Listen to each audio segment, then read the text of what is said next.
म्हाडाच्या अल्पउत्पन्न गटातील गृह प्रकल्पाच्या लाभार्थ्यांकडून विलंबाच्या नावाखाली सावकारी पद्धतीने व्याजाची वसुली केली जात असल्याचा धक्कादायक प्रकार समोर आला आहे।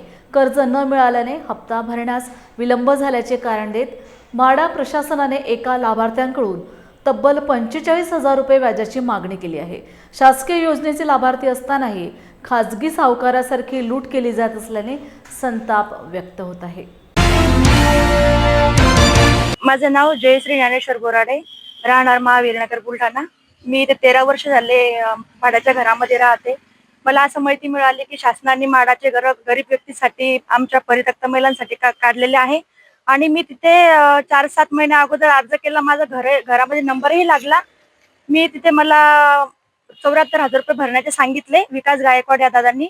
मी तिथे म्हाडाला डीडी करून 74,000 रुपये दिले आणि त्यानंतर त्यांनी मला माहिती पत्रक दिलं। त्यानंतर माझी कुठेही त्यांनी स्वतंत्र नाही आवाज फायनान्स लावलेला असं मला माहित पडलं। मी त्यांना विचारायला गेले, पण माझी लोन केस त्यांनी करून नाही दिली।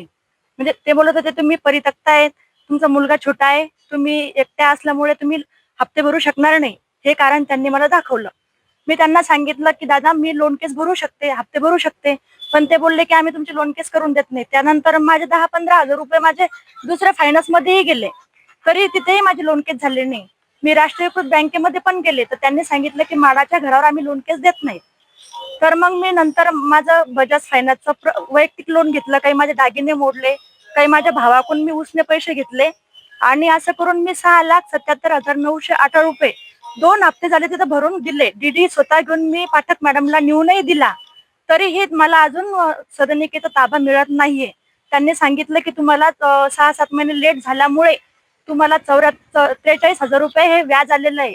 43,700 काहीतरी वर रक्कम आहे, तर ते व्याज भरल्याशिवाय आम्ही तुम्हाला ताबा देणार नाही। तुमची काय मागणी आहे?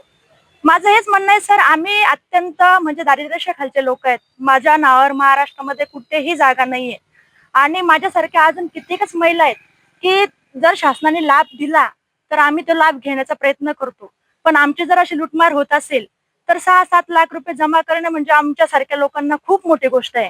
आणि मीच नाही, अशा भरपूर अशा महिला आहेत की 6-7 लाख रुपये म्हणजे खूप मोठी रक्कम आहे ती आमच्यासाठी। एवढी जमा करणे म्हणजे आमचं खूप मोठं काम झालेलं आहे।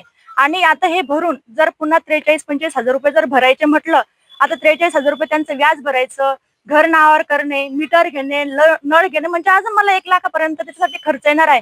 आणि आता माझी परत लोन केसही कोणत्या बँकेमध्ये होत नाही। माझं जे पर्सनल लोन होतं ते थोडं छोटंसं रक्कम ते झालं। तर माझं म्हणणं आहे की मला याच्यामध्ये न्याय मिळावा। हे व्याज वगैरे जे आहे ते माझ्याकडून नाही, आमच्यासारख्या गरीब लोकांकडून कोणाकडूनही घेण्यात येऊ नये, ही चुकीची गोष्ट आहे। एवढंच माझं म्हणणं आहे।